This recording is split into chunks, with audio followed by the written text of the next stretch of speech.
আপনার আমার নবীকে আল্লাহ পাক রব্বুল আলামিন প্রথম কিয়ামতের ময়দানে উঠাবেন।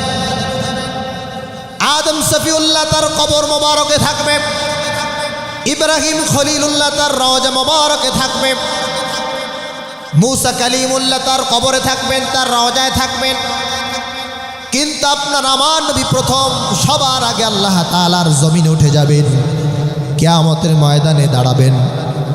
এরপর আল্লাহ পাক রব্বুল আলামিন বলেন, নবী আপনি জানেন ফাউকসাল হুল্লাতা মিন হুলালিল জান্নাত।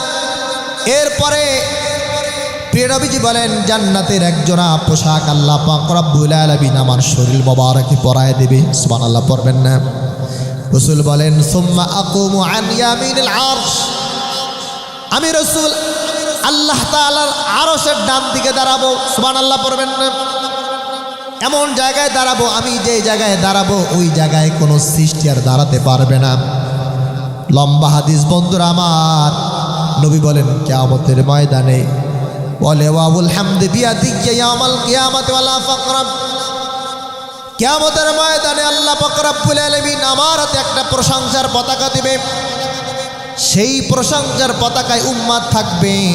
আমি উম্মতের মাথার উপরে পতাকা ধরবো আর আমার উম্মত পতাকার নিচে থাকবে। সুবহানাল্লাহ পড়বেন না?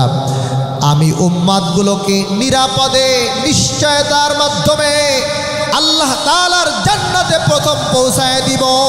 সুবহানাল্লাহ।